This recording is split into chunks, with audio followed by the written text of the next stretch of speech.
Wednesday show. Wednesday show. Wednesday show. Maybe. I don't know if you can hear me. Or if you're even there. That's that's what that song would sound like if Dracula sang it. I don't know if you can hear me. Or if you're even there. I don't know if you would listen to a vampire's prayer. Yes, I am just Dracula. I shouldn't speak to you, but I need some blood now. Do you have some blood for me too? God help Dracula. It is now I will suck you until you are dry. Dracula. Hello, first timers. If you're a first timer, welcome to the show. Hello. How's everyone doing? You guys doing good today? This is how we lose people, is by singing. What did I walk into? I was singing like I always do at the start, and I realized I was singing kind of like Dracula, so I made up a brand new version of God Help the Outcast Dracula edition. We could do an entire musical episode based around a vampire. I mean, like seriously, like just throw out a Disney song, and we'll turn it into a vampire song. That's gonna be because all of a sudden this is gonna become our show tonight. I would be so not mad. Confused. I'll probably be confused if all of a sudden people are like, I don't even know what songs they would throw out there. Kiss the Girl. There you see her sitting there with a positive. She don't got a lot to say, but I'm sure she has blood now. And you don't know why, but you're dying to try. You want to. Anyways, sha la la la la la la la my oh my. Hello everyone. I'm in a weird mood apparently. I didn't even realize that. I've been writing a lot today, and I've been doing a lot of watching of the Disney Wish today, and a lot of other stuff. So today we're going to be doing a game. One of my favorite games that we play here. We created it like 2 years ago, and we'll play it about once every other month. And it's been about 2 months since we played it last. So I figured today we're going to bring back one of my personal favorites, Connect the Dots. But of course, before we get to that, let's start the show off here. We're going to start the 671st episode of the Wednesday show in 5, 4, 3, 2. Hello, everyone, and welcome to the 671st episode of the Wednesday show. Today is June 29th, 2022, and I'm your host, as always, Brent Dodge. Hello. Today we're going to be playing a game of Disney Connect the Dots, but of course, before we get to that, let's talk about our news for the week. First bit of news, which is pretty big news. Today, the Disney Wish, the 5th ship in the Disney Cruise Line, did start, or was christened, and it's actually on its journey right now. Sadly, I am not on it. I was on the preview cruise for the Disney Fantasy, the last ship, the 4th one. I did not get a preview cruise this time around, however, which brings us to our next point. Make sure you guys are liking, commenting, sharing all videos on YouTube and Facebook. If you know anyone or everyone who might be enjoying them, make sure you go invite them to go join us every single day right here on YouTube and Facebook. Don't forget to like and subscribe on this video as well here as well. In addition to that, on that topic, I want to give a huge thank you because this past weekend was the biggest weekend. And this is not even like an exaggeration. I've been doing this Disney stuff, doing broadcasts, doing talks, doing pictures, doing everything, writing books since 2009. Since August of 2009 was when we first started doing all the stuff right here. Since August of 2009, we've never had as big of a week as we had this past week. So since last Wednesday when you saw me, things got crazy. And I mean crazy. So over on my YouTube channel, I had never had 3,000 views in the course of 48 hours before. My record of all time was 1,747 views in a single day, but the day before and after it did not equal to that same amount. So it never hit 3,000. I never hit 3,000 before. And this past weekend, there was a day where all of a sudden I got home from work and we were over 3,000. I was blown away. All of a sudden, it was one of my short videos was going viral.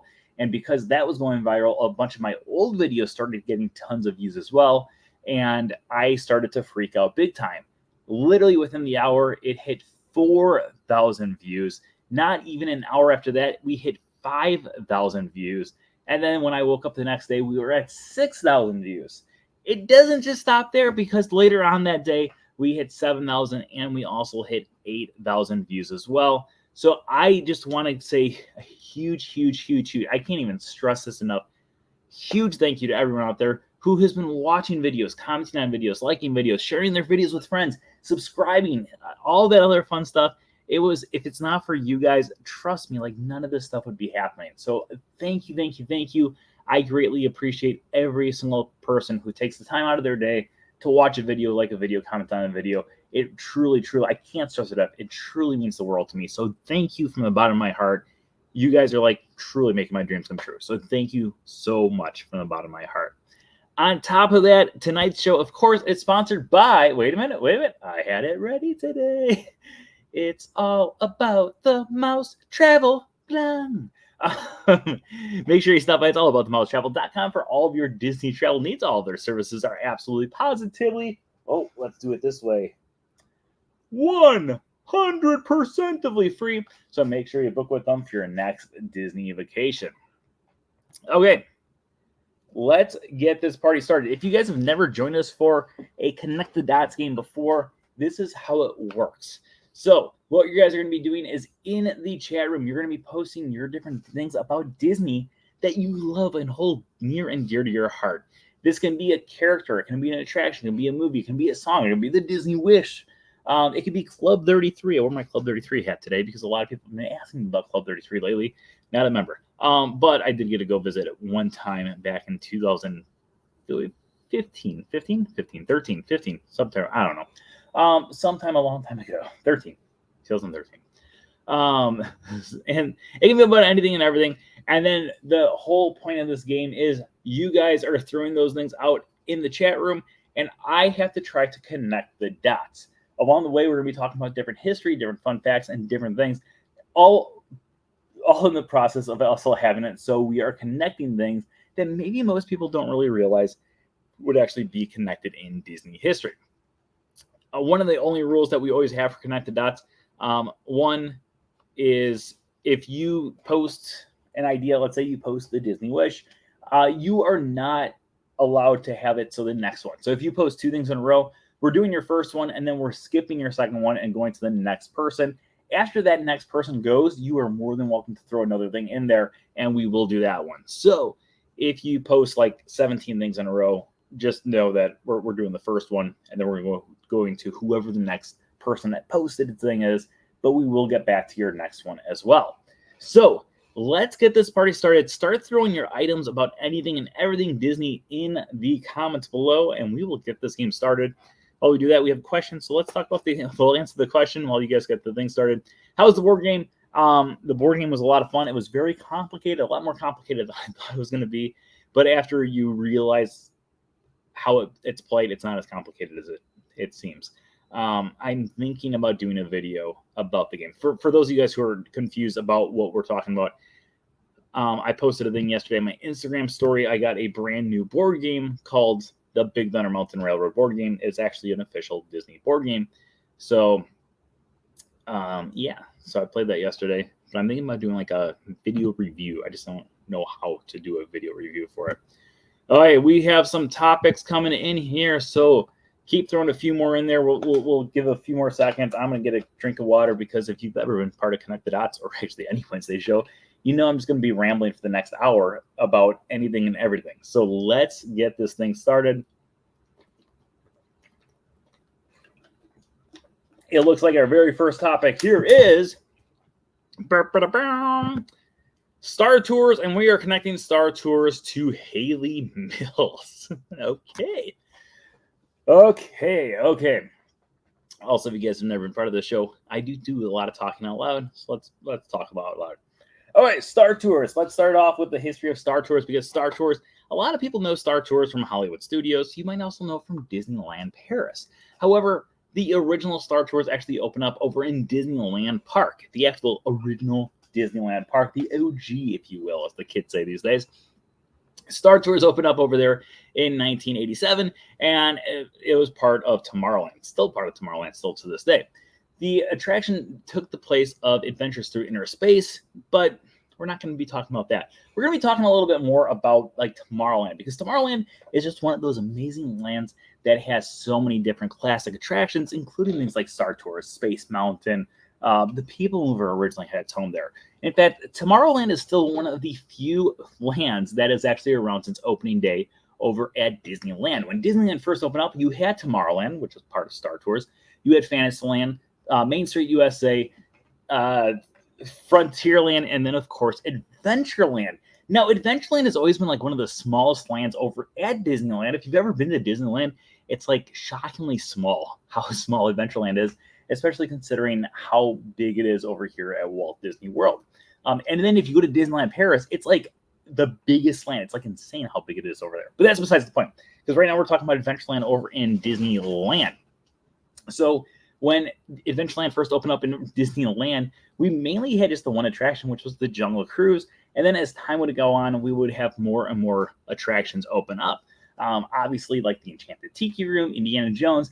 But one of the attractions that opened up over there was Swiss Family Treehouse. Now, there's a Swiss Family Treehouse at Magic Kingdom, but there's also a Swiss Family Treehouse over in Disneyland.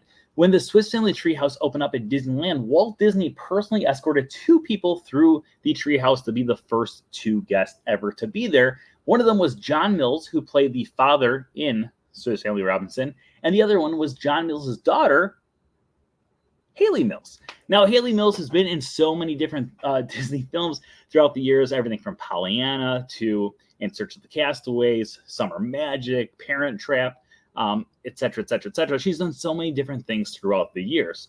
I didn't even look to see what the next one is. Okay, now I know what the next thing is.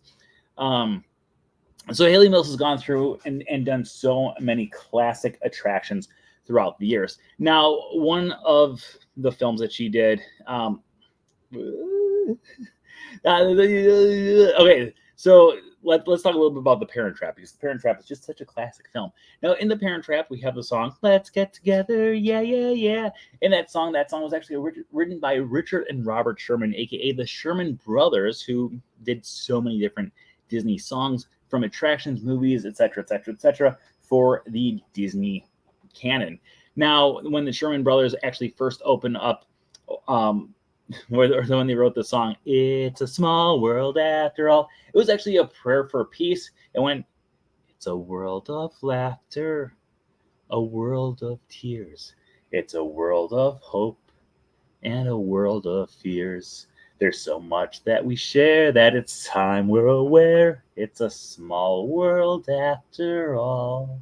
Okay, so the idea of "It's a Small World" actually came around at the 1964 World's Fair. Now, with the 1964 World's Fair, we had so many different influences that came out of that fair that would actually influence the future of the entire Disney company. One of those things would be things like Club 33, an exclusive lounge area for different famous guests that Walt could actually schmooze while they were over at Disneyland.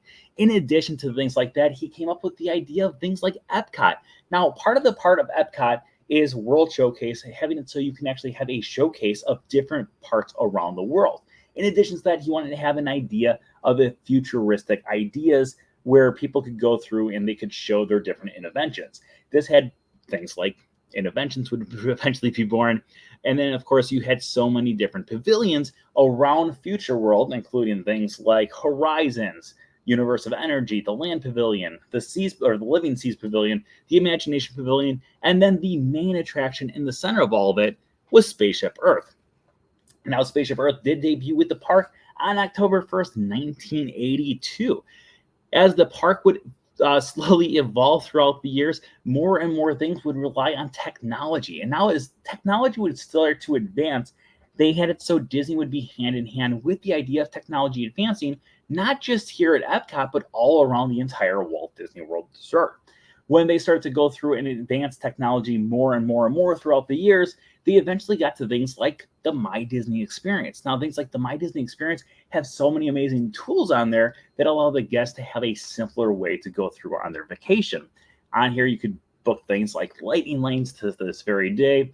You could go through and order food, or in fact, you can even go on there and get your service for the minivans. Now, the minivans actually just reopened yesterday.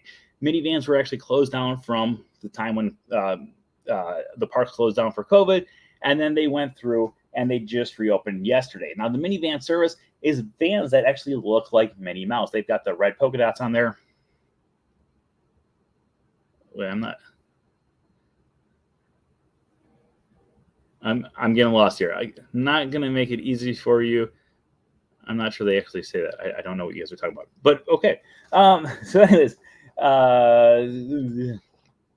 so minivans would go through and they'll actually take you to different spots. Now, one of my favorite parts about the minivan service, I've actually personally never used it, but one of the things I think is the coolest part of the minivan service is the minivans actually drop you off at the Magic Kingdom over at the bus loop, just like they do for everything out or for the buses. So if you're taking the minivan, it's the only type of private transportation you can take and get dropped off right at the footsteps of the Magic Kingdom. I think that's extremely cool. Now, when you actually go into the Magic Kingdom, on the right-hand side, we can find the Town Square Theater.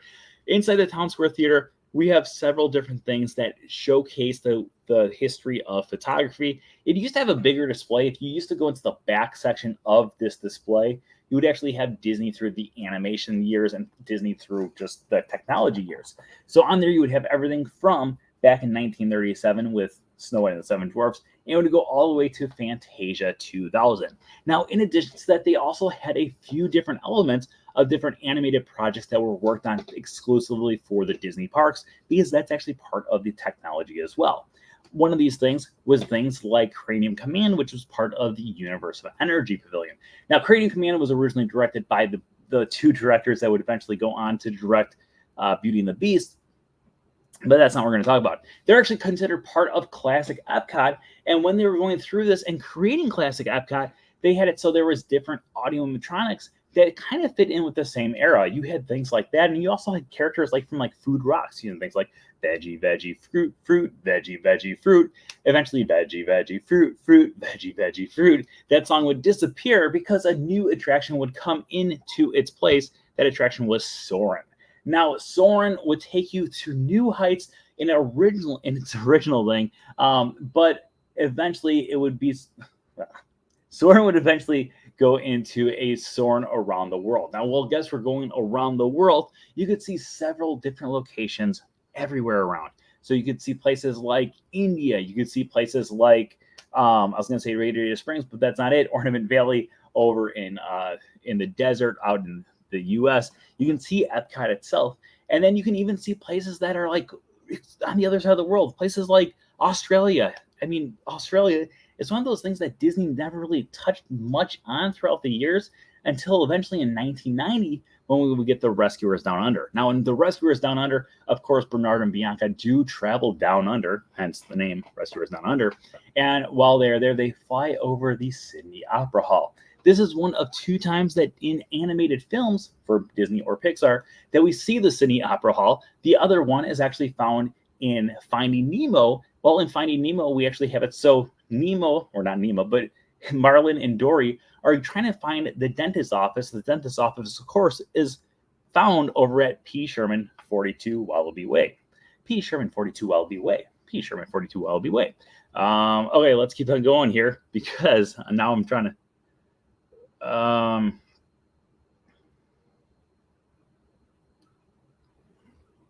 we're talking about lounges. Have you taken? You have to take a video of the new Villain Lounge for Disney Club members. Disney Vacation Club. I need to get my friend who's a Vacation Club member to get there. Sorry I'm late, Thomas. Oh, hi, Thomas. Okay. Wait, where's our... Okay, P. Sherman 42 Wallaby Way, Sydney. So P. Sherman 42 Wallaby Way, Sydney, of course, found in Finding Nemo. In there we have the Shark Tank Gang. Now, members of the Shark Tank Gang have it so they are everyone from Bloat. I can hear it. Peach and Gil. We'll just talk about Gil here for a little bit. Now, Gil is kind of the leader of the entire pack, and Gil would actually go on to have it so he kind of had a starring role, a starring poster in a film, or I'm sorry, not a film, in an attraction that was based around Finding Nemo. If you are over in Disneyland Paris, actually in Disneyland Paris, a sister park, Walt Disney Studios Park, over there is actually Crush's Coaster. Now, over at Crush's Coaster, it's a very high intense. It's kind of like a Primeval Whirl, but in the dark and Finding Nemo related. It's pretty interesting roller coaster. It's actually the only roller coaster that I've ever been evacuated off of. Fun fact, but that's besides the point. So while you're over there on this attraction, you can find posters of Gil, but it's one of the starring attractions at that park. But there's been a lot of different things throughout the history of that park that have kind of come and gone because the park's just kind of always been a so kind of park. So let's just talk a little bit about some of the things that are over at that park. We have things like obviously Crush's Coaster, the original Ratatouille attraction was over there. There's Aladdin's Flying Magic Carpets over there. There's an Armageddon attraction. There's a Rock and Roller Coaster attraction. And then there was an attraction that was over there when I was there that was one of my favorite attractions. Actually, my favorite attraction in the park is called Cinemagique. Now, in Cinemagique, guess what actually had it? So they would be going through the history of movies on the big screen. Now, when the thing started, it would start with all the different silent films, and then eventually a person in the crowd, his phone would start ringing, he would go up on stage, and then he would be poofed right into the show. And sure enough, it was none other than what's his name? Martin Short. I needed him for to get the connection. It was being Martin Short. Now, Martin Short's done several different works with Disney throughout the years. Obviously, he was in like The Father of the Bride and Father of the Bride Part 2, where he played Frank, not Frank Frank. He also voiced characters in the film. He voiced Ben in Treasure Planet. And then another thing that he did for years and years and years was he was the host over at the Canada Pavilion during Canada Far and Wide. Do you prefer the old Soarin' or I like the old Soarin' better. Wait, oh my gosh. Wait. Where's our next one? Oh, okay. Oh, this is going to be a really easy one to transfer over. Okay, thank you, Joe, because Joe, you're the next person I have on there. So the Canada Pavilion has had several different films throughout the years found here. But in addition to that, we only have two shops, and really it's just like one shop. And then you also have Le Cellier, which is the restaurant that's on there. Now, there's not a lot of different characters that have been associated with the Canada Pavilion throughout the years. Actually, the only characters that have ever really done meet and greets here is Kenai and Coda from Brother Bear. Now, Brother Bear was a huge film that I killed a few years ago. It was like a year ago now that you think about it. But originally that film came out in 2003, and it featured several different songs from Phil Collins. I'm drawing the biggest blank on some of these names today. I'm going to take another drink of water here real quick. I'm working my connection too. All right. So we have Phil Collins. Phil Collins also did films or the music for Tarzan as well. And of course, at Animal Kingdom, at one point we had Tarzan Rocks. Now, Tarzan Rocks would eventually be replaced by Finding Nemo the musical. Originally, we were talking about Finding Nemo not that long ago. But Finding Nemo the musical / Tarzan Rocks have always taken place inside of the theater called the Theater in the Wild. Now, most people always say that the Theater in the Wild is part of Dinoland USA. That is completely false. This is actually just a Theater in the Wild. It's the only attraction found throughout the Walt Disney World Resort that does not belong to a specific land or specific lands, because things like the Walt Disney World Railroad do belong to 3 different lands. But this one actually does not completely go with one land because it is literally a theater in the wild. However, because most people do associate with Dinoland USA, we might as well talk about Dinoland USA. Now, Dinoland USA originally opened up with the park on April 22nd, 1998. And on there, we did not have all the attractions that we have today. In fact, we only had Countdown to Extinction, which Countdown to Extinction eventually became Dinosaur in 2000. And in addition to that, we also had a bunch of paleontologist tents, which is where we can now find Chester and Hester's Dinorama. Now, Dinoland USA has gone through several different changes throughout the years. Eventually, we did get things like Primeval World, Triceratops Spin, and the Boneyard. But on top of that, we also got different overlays, things like Donald's Dino Bash, which just came out a few years ago. With Donald's Dino Bash, we did have it so we would start to get in association with Donald Duck and dinosaurs. But in addition to Donald Duck, we would also get associations with Launchpad McQuack, Scrooge McDuck. And this was not the first time that you had Launchpad McQuack and Scrooge McDuck found throughout the parks. They actually used to be found over in Toontown as well. Actually, at that time, it was called Mickey's Birthday Land. So back in 1988, Mickey's Birthday Land opened up over at the Magic Kingdom in celebration of Mickey Mouse's 60th birthday.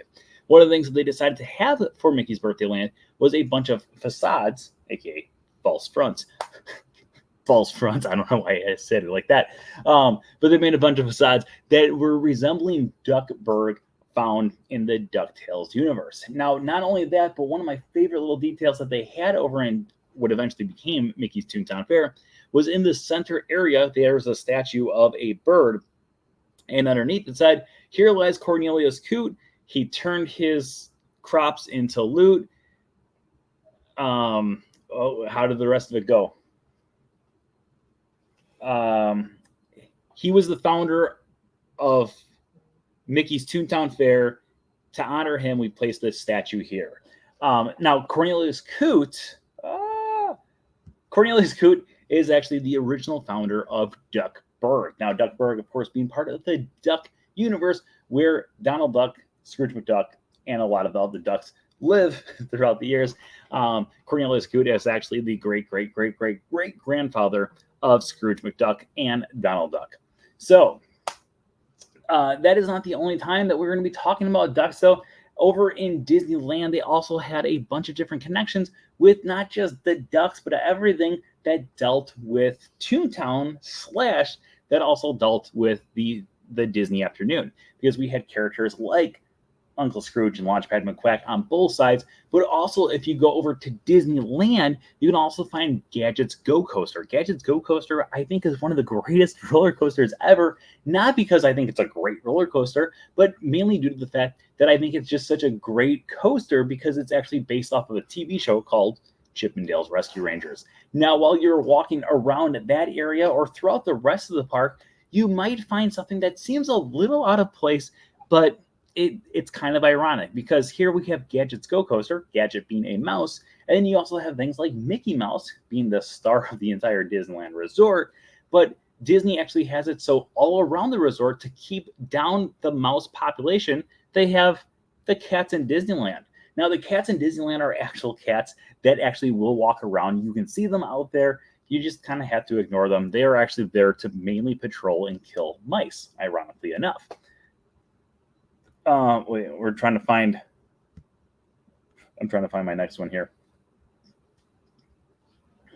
We're going to answer questions here real quick. Didn't Frank have Father of Bride? Yeah, so if you go to the wedding pavilion over at Grand Floridian, the name of the chapel, or not the chapel, but if the name of the wedding planning area is called Frank's in honor of him. Justice for Brother Bear, Justice for Brother Bear. We're talking about the cats of Disneyland. We're going to have to make a huge leap here to get to the other. So if you go to Disney World too, there are some cats that wander around. I've actually seen probably 3 or 4 over the last week, which is kind of a lot more than what I'm used to seeing because it's over in Disneyland where you see a lot of cats. In Disney World, not as much. But that's completely besides the point. So one of my favorite spots that you can always see the cats in Disneyland at is over in Frontierland. I feel like every time you go into Frontierland over in Disneyland, you are bound to see cats without fail. So while you're going through Frontierland, you can have so many different cool attractions there, including things like Big Thunder Mountain Railroad and Big Thunder Mountain Railroad and Big Thunder Mountain Railroad. There's not a lot over in Disneyland anymore. Even though this was actually the largest land at Disneyland when the park first opened up, it's actually become one of the smallest lands in the entire park because it gave up a lot of room for Critter Country and it also gave up a lot of room for New Orleans Square.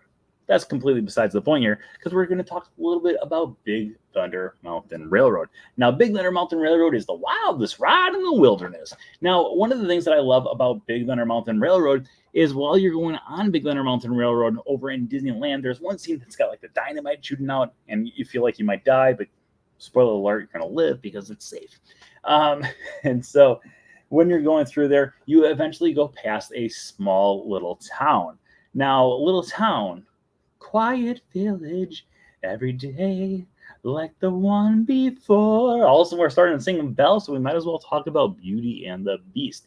Beauty and the Beast, of course, was the first ever animated film ever to be nominated for a full-length feature animated Oscar, or actually not just the animated Oscar, the full-length feature Oscar during the Academy Awards. Now, there are so many different wonderful parts about Beauty and the Beast, and it actually inspired a lot of different things throughout the years. One of my favorite things, one of my little favorite fun facts about Beauty and the Beast is if you've ever gone to Disney's Hollywood Studios, or at that point Disney MGM Studios, and seen Beauty and the Beast live on stage, that show actually debuted the exact same day that the movie debuted in theaters. So you'd be watching it and trying to figure out who this Gaston guy is, but you'd be rooting for him to go kill the Beast because you just love him so much. So you could actually see that before you would actually see it in theaters if you went to the park before you went to the theater that night. One of my favorite things. There's been several different attractions that have been based around Beauty and the Beast throughout the years. At one point, they actually had story time with Belle over in Fantasyland, and that eventually transformed into Enchanted Tales with Belle, which can be found in New Fantasyland. Wait, where's our next one here? There's our next one. Which one? Wait. Which one did I totally stretch? I'm a little bit ahead of you guys here, or I'm a little behind, I should say. I'm not ahead. You guys are ahead of me because I'm stuck at like wherever I'm at. So I don't know. Yeah. Okay.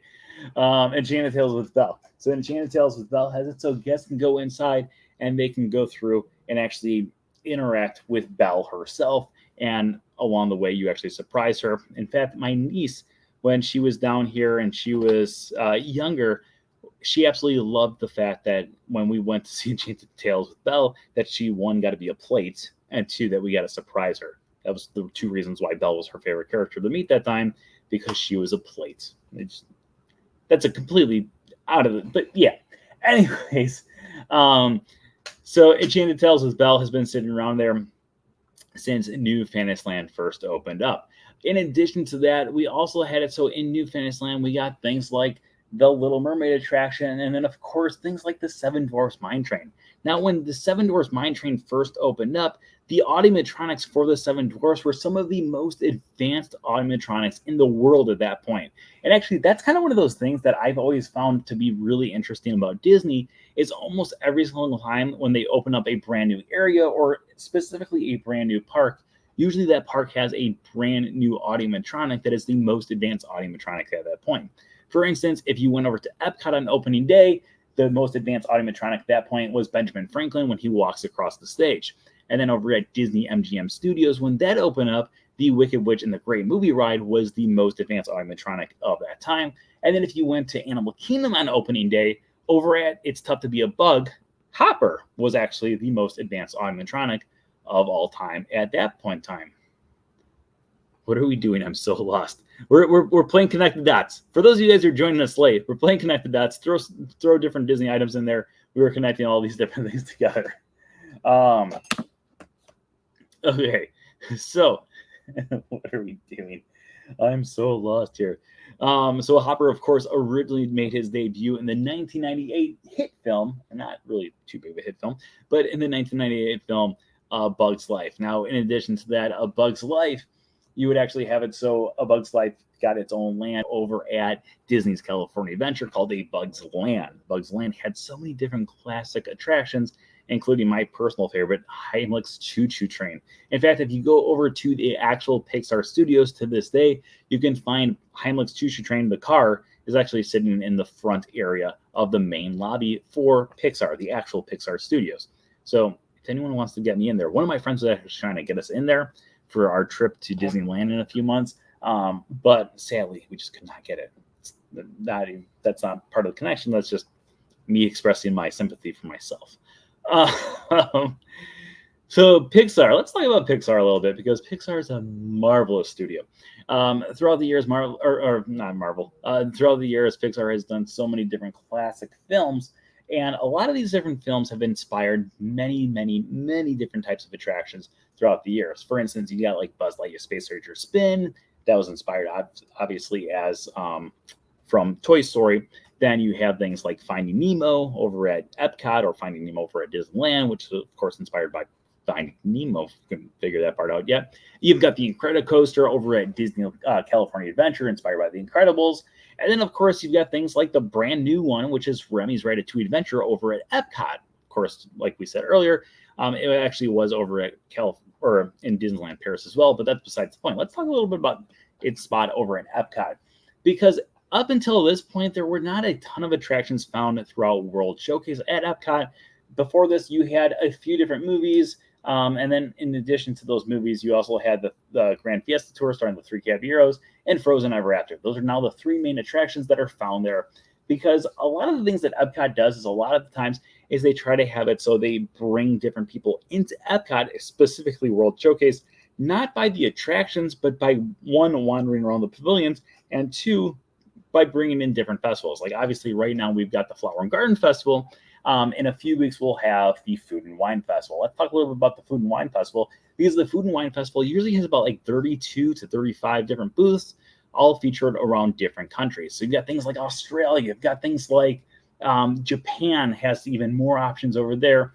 And then you got places like Greece, which is kind of crazy because Disney never really has much of a connection to Greece. But now they actually have a brand new movie that actually focuses on a person who's from Greece. That movie, of course, is the movie Rise. The movie Rise, starring Giannis from the Milwaukee Bucks. Yeah, go Bucks. But if you have not seen the movie Rise yet, where's my next one? I just need to find my next one before I start going through here. Okay, I see my next one. This is this is not bad. So the movie Rise, if you've not seen it yet, it's a very, very amazing, heartwarming film. I don't know if I enjoy it that much because I'm a Bucks fan, but I do find it a very inspiring film. Disney's done so many different inspiring sports films throughout the years. They've had things like the Mighty Ducks films. Of course, you have a guy who gets a DUI, so naturally he becomes the coach of a hockey team, a peewee hockey team at that. Makes sense. I always found that plot line hilarious. It's something that went over my head as a kid, but now I'm like, oh, well, I don't know if this would be how it would go in today's world. That's besides the point. In addition to that, we've had things like Remember the Titans, of course, one of the greatest films of all time. And then I'm trying to think of the other one. There's another one. Oh, Miracle. The movie Miracle, starring the one and only Kurt Russell. Kurt Russell, actually, fun fact, has been in more Disney movies than any other actor ever. The only actor that's getting close to him is actually Johnny Depp right now. But Kurt Russell has been in so many things, from the Computer Wore Tennis Shoes to Now You See Him, Now You Don't. He was the voice. He was one of the voices in The Fox and the Hound. And he's done so many different things throughout the years. But let's talk a little bit about The Fox and the Hound while we're at The Fox and the Hound. When you're the best of friends, just having so much fun together. You're not even aware you're such a funny pair. You're the best of friends. The Fox and the Hound, of course, came out back in the 1980s. And as we talked about, not that long ago, the 1980s was not the best time for Disney animation. As time would go on, they would eventually switch over and have the Disney Renaissance. Now, the Disney Renaissance did go from 1989, where we had the one and only The Little Mermaid splashed her way onto screens. It was a must-see. All the way to Tarzan, which came out in 1999. In between these two films, we had so many classic films, and every single film focused on a different type of idea. That's one of my favorite things about this time of Disney animation is you didn't really have duplicate storylines going on. Everything was very unique. Whether you're talking about a Little Mermaid, talking about Beauty and the Beast, a lion out of the savannah, Pocahontas, or we even have like Greek culture or different things like gods, people like, I don't know, Hercules. Hercules, who put the glad in gladiator? Hercules. Oh, Cornelius Coote was I don't know. The Cornelius Coote, I thought I did a pretty good job at. But Hercules would put the glad in gladiator. Hercules. But let's talk a little bit more about Hercules, because Hercules is one of those films that I just think it's not appreciated enough. And I think part of that reason is because it was surrounded by so many amazing different Disney films that it's tough to remember every single one. I mean, not everyone, unless you're me, is going to be able to rattle off every single film that came out from 1989 to 1999. But let's do it anyways. We had 1989, Little Mermaid, 1990, The Rescuers Down Under, 1991, Beauty and the Beast, 1992, Aladdin, 1993, there was no animated film. 94, we had The Lion King, 95, Pocahontas, 96, Hunchback of Notre Dame, 97 was Hercules, 98 was Mulan, and then 1999, we had Tarzan. So throughout all these different films, a lot of them are, well, not all of them are just classic films with so many memorable characters and memorable moments. But did you know that Hercules actually has a nod to a previous Disney film in there? That's right. If you go and watch the start of The Lion King, at one point Zazu says about Scar, he'd make a handsome throw rug. And sure enough, in Hercules, he actually is a handsome throw rug, and he is being worn by Hercules himself while he is being painted. But The Lion King has so many different inspirations around the different Disney parks around the world. Some of my favorite things about these inspirations are not just the attractions. I mean, obviously, we had things like the Legend of the Lion King show, which ran from 1994 until 2001 over at Magic Kingdom. Longest running show ever in the history of any theme park. Or most shows, I should say, not longest running, but most shows ever performed by live actors in any theme park around the world. That's besides the point. Then we have things like Festival and Lion King. And then, of course, you have things that are inspired over at Disney's Animal Kingdom Lodge as well. If you've ever gone through Disney's Animal Kingdom Lodge, you can find different references to Simba and the gang found scattered throughout the entire thing. One of my favorite parts, though, is if you go to the restrooms that are over by the pool, it says Simba's, which means lions, and it's got a picture of Simba for the men's restroom. Right around the corner from that, we've got a few different restaurants. One of those restaurants is none other than Boma, the Flavors of Africa.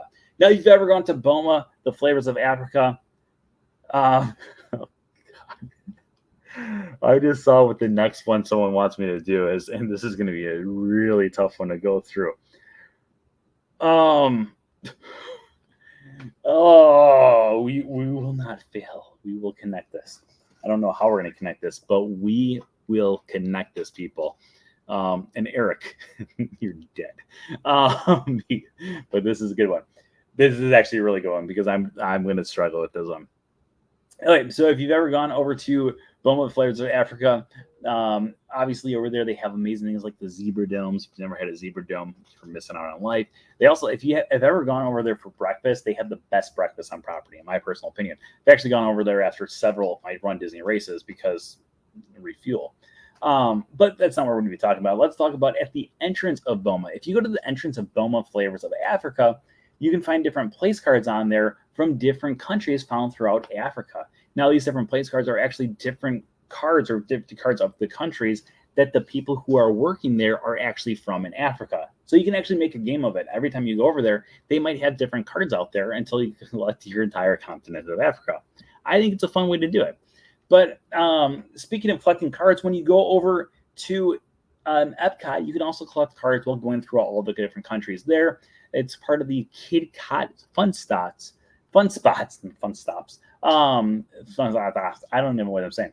But while you're going through there, you can actually have it so every single one of the countries has a different spot where kids can get a little card and they can actually go through and write stuff in. Now, while you're going through there, you can also pay attention to some of the stuff that's found throughout the different countries, because not only is the architecture very authentic, but the music is very authentic as well. So while you're going through places like Canada, you're actually going to hear Canadian music being played. While you're going through places like China, you're going to hear Chinese music being played. And if you go over to places like the UK Pavilion, you're going to hear classic songs from the UK as well, including things like Greensleeves. Now, one of the things about Greensleeves is it is such a memorable song, but for me personally, I always thought it was actually associated with a specific movie because I didn't realize it was a famous song before that. Now, if you've ever heard the song Greensleeves, it goes, I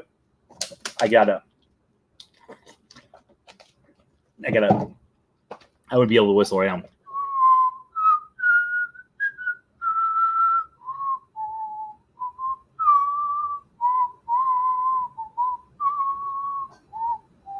If you've ever heard this outside of a Disney film, congratulations. If you've ever heard inside of a Disney film, there's only one Disney film that you could possibly ever hear it from, and that is actually the film Candle Shoe.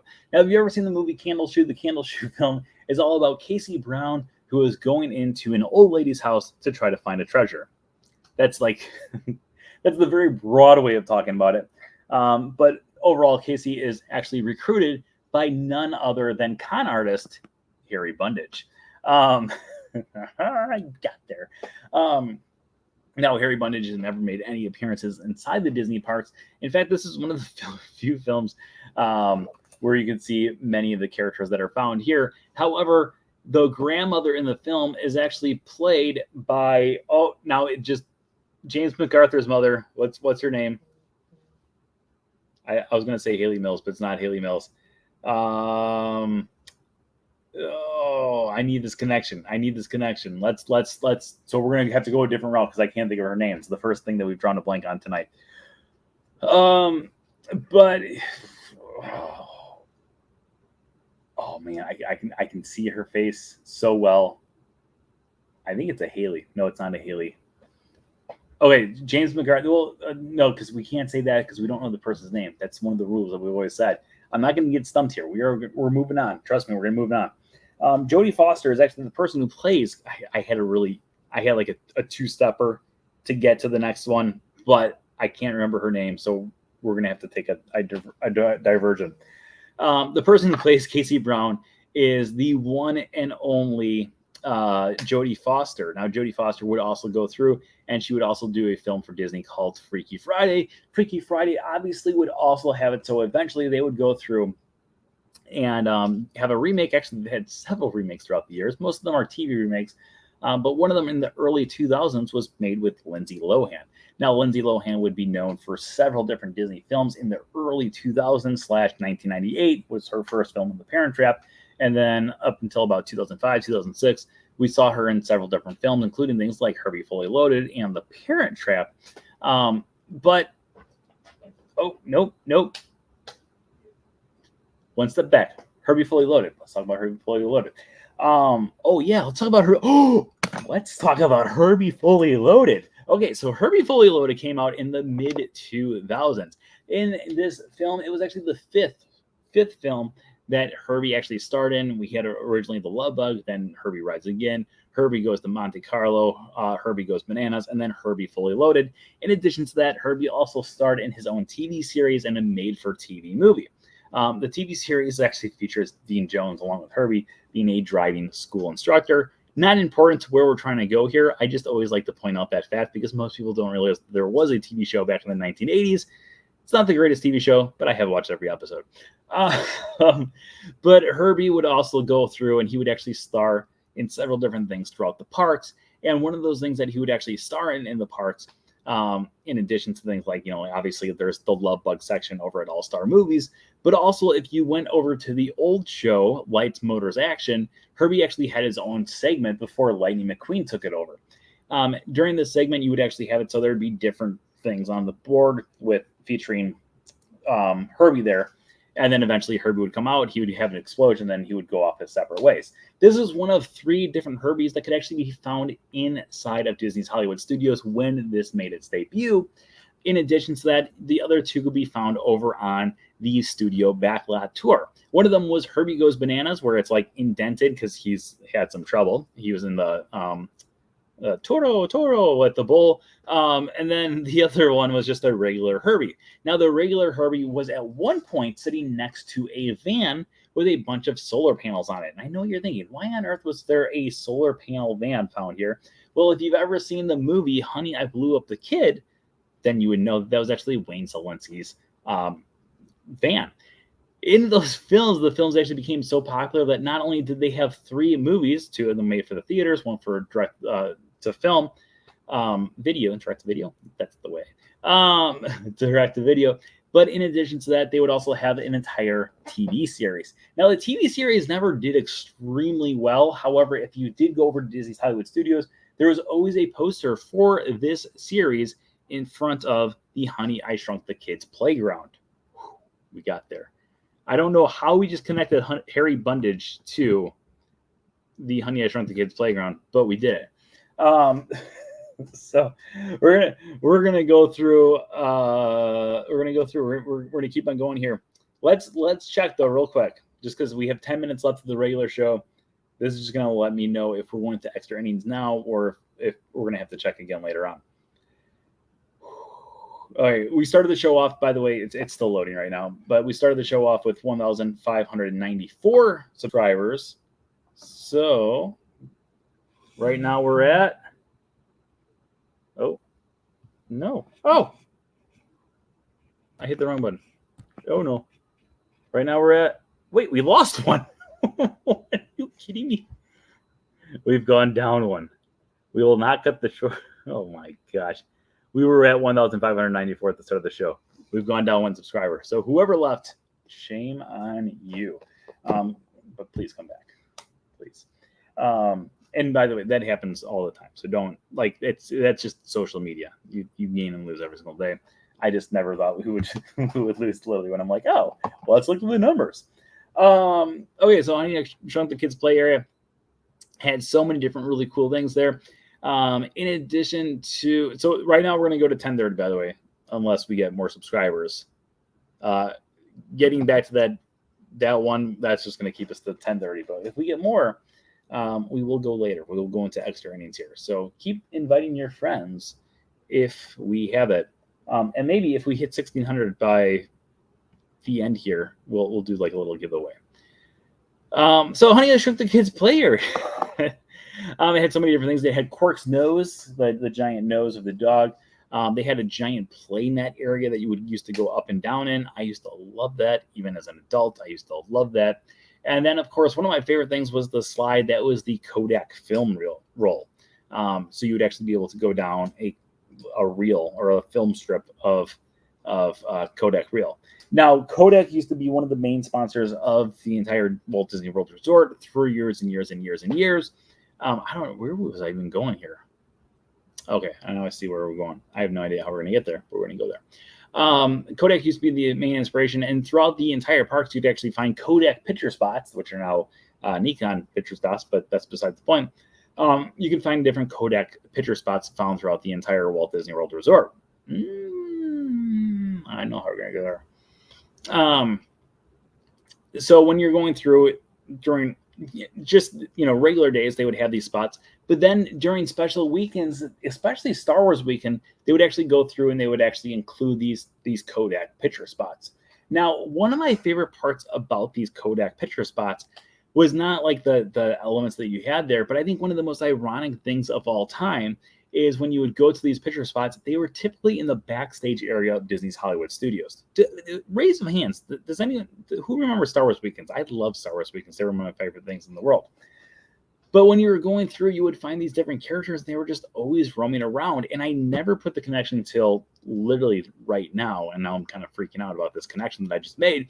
But when you would go through, you would have Jango Fett and Boba Fett. They would always be found right across the way from or right by the studio backlot tour. Right around the corner from there, you always had Boba Fett, and then all the people who are on the dark side of the Force were typically in that area. And then on the other side, over by the streets of America, typically you had the light side users of the Force. This included characters like Anakin Skywalker. Yes, you had Darth Vader on one side, Anakin Skywalker on another. And then you would also have other characters from the Clone Wars era, including Obi-Wan Kenobi, Captain Rex, and even Ahsoka Tano. Now the thing that I think that the connection I just made is Ahsoka Tano was almost always hanging out over by the Honey, I Shrunk the Kids play area, which that's not like, I know we took a completely different route to get here, but that's besides the point. The ironic thing is, and I should have used this connection because this is the cooler connection. So you know what? We're going to go back here. Honey, I Shrunk the Kids play area. we're backstepping because I just found a cooler connection. I think it's going to blow a lot of people's minds once you hear it. The Honey, I Shrunk the Kids section was originally situated right next to a restaurant. It was the Studio Backlot Express. And there was the Studio Backlot Express now, and there was also the Studio. No, that wasn't what it's called. It was a Studio Backlot. The Backlot Studio Diner or something. I don't remember the official name of it. That's besides the point. So throughout the years, there's obviously been lots of people who've worked there. A lot of them are college program kids, and there's a lot of them that are Disney locals or Florida locals. One of them was a girl whose name is Ashley Eckstein, who voiced Ahsoka Tano. What? That's a cooler connection. Okay. I think that's a cooler connection, right? Right? Maybe not. I don't know.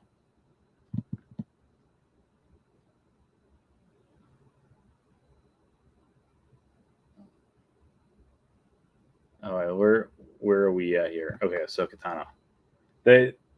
Every now and then the chat room like catches up to where it currently is, and I lose exactly where everything is. Okay, so Ahsoka originally debuted in the Clone Wars as Anakin Skywalker's apprentice, and she would actually go through all 7 seasons. In addition to her making her debut there, she would actually go into Star Wars Rebels, which I think is hands down the greatest of all the different Star Wars animated series. That's just my personal opinion. I know a lot of people say Clone Wars is better, but I think Star Wars Rebels is a whole lot better. Just if you want to watch an animated series for Star Wars, Rebels is the way to go. That's my personal opinion, but that's besides the point. And then, of course, she also made her live action debut, not as actually X9, in The Mandalorian Season 2. Now, The Mandalorian Season 2 had it so we had several different characters that made their debuts, including characters like Luke Skywalker. That's the only one I can think of. Oh, Boba Fett, and several other characters. But of course, one of the characters that we had mostly there was the only Grogu. Now, Grogu, of course, is an actual puppet, not always just like hand puppet, but it's also remote controlled puppet as well. And this technology has actually been passed around from generation to generation since the creation of the Muppets, pretty much. Now, the Muppets, obviously, most of them have it so their hands are, I'm Kermit the Frog. And that's terrible. Howdy ho, this is Kermit the Frog. That's a little bit better. They would go through and they would have it so through the connections from Kermit the Frog on and on and on. You would eventually have the Muppet Show, and then eventually you would have Dinosaur. Or Dinosaurs, the TV series. Now, the Dinosaurs featured a modern day puppets, or not modern day puppets, modern day dinosaurs that lived in a prehistoric world. I know that sounds confusing, but essentially they were on a different planet that was similar to our planet, but everyone was dinosaurs because the asteroid never hit, and then eventually everyone would die in the end. It was a very weird, very sad ending. If you remember it, you remember it. But one of the main characters of the show, obviously you had Earl and Fran and Robbie and girl, what's her name? I can't think of her name right now. And then you had Baby Sinclair. Baby Sinclair was the one that really stole the show. Now, Baby Sinclair, even though dinosaurs ended back in the 1990s, Baby Sinclair continued to wow audiences up until just a few years ago. Because if you ever went over to Disney's Hollywood Studios up until the closing of the Streets of America, you could actually find a Baby Sinclair in the window every time when it was Christmas time because that's when the Osborne lights were going on, and baby Sinclair sat in one of the windows with a Christmas Santa hat on. All right, let's go through here. It is currently our time. We're going to go through and do two more. We're going to do two more right now.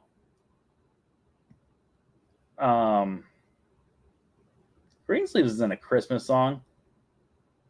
That's a English song.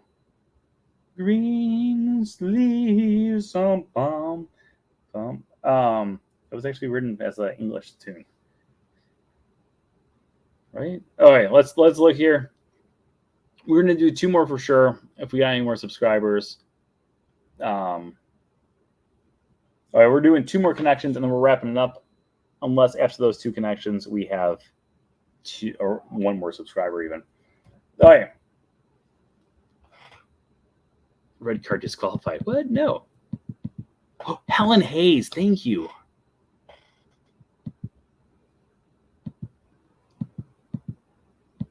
Okay, wait a minute.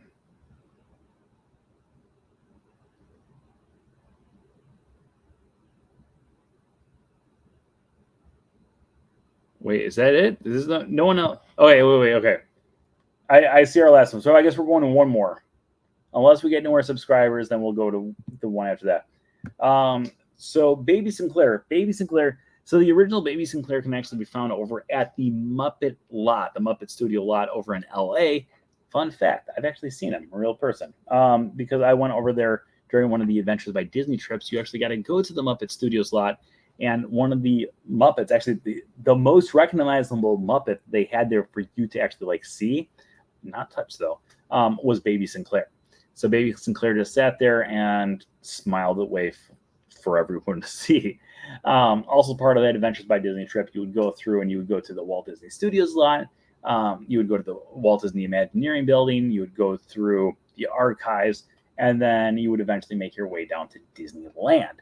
Now, while you're at Disneyland, you got to have meals at several different places, including Club 33. That's the only time that I've ever been there. But in addition to Club 33, we ate at several different places. And one of the places that we got to have a chance to eat at, if you wanted to, because not all the meals are provided, but if you wanted to join for some of the meals, or if you want to have your meal voucher, one of the places that you could go to was the Pizza Planet area found over by Space Mountain. And of course, Pizza Planet is the most famous home for the Pizza Planet truck. Okay, let's see. That was not as a good connection. All right, let's see. Do we have any more ones here? No new subscribers, unfortunately. Boo. We'll check. I've slowly been posting on TikTok every day. So we'll see if we had any new TikTok. I don't like TikTok at all. I don't like TikTok. I'm not a big fan of TikTok. Right now we're at 89 followers on TikTok. Ooh. I don't know anything about it. I don't know what I'm doing with it. If you follow me on Instagram, the reels that I post on there are pretty much what I post on TikTok as well. So go check it out. Okay. Well, there was two that I felt like were for far stretch. And I was drawing a blank on like 3 names tonight, which I never do. So I apologize. I failed. Helen Hayes. How did I forget Helen Hayes? Oh, that's driving me crazy. Okay, well, on that note, I'd like to remind you guys that once again, tonight's show is sponsored by Let's Get the Bouncing Ball Out. It's all about the mouse travel. Make sure if you want to go on a Disney vacation to stop by, it's all about the mouse travel. All of their services are absolutely positively 100% free. So make sure you book with them for your next Disney vacation. I'd like to thank everyone out there for joining us once again this week. Please keep on spreading the word about the Wednesday show and from Screen Entertainment, and invite anyone and everyone to join the groups for them right here on Facebook or over on YouTube as well. If you missed it, like I said earlier at the start of the show, we did finally have it. So we beat 8,000 views in a 2-day period of time right on YouTube. So thank you everyone out there who join us for those videos. I greatly appreciate every single person who's checking out our videos every single day. In fact, today we did post our 100th episode of Disney Details. We take a look at the partner statue and point out some details that most people probably never knew about it. And then in addition to that, I did post a short again today on YouTube. So after we finish up here, make sure you go check out both of those. One is 2 minutes and 50 seconds long. The other one is literally 15 seconds long. Give them a like, send a comment down there. Let me know what you learned. If you knew about the details or not, I would love to know. And of course, as always, remember that if you have not ordered your copy of A Closer Look Yet, or A Closer Look Yet, or wait a minute, what is this? A Closer Look Yet, make sure you go visit the Shop Now button to order your books as soon as possible. And of course, as always, remember that anything can happen if you let it. Have a great week, everybody. Bye-bye. Goodbye now. Goodbye. Goodbye now. Goodbye. Are they gone? Are they gone? Oh, good. My cheeks are just killing me. I just can't stand this kind of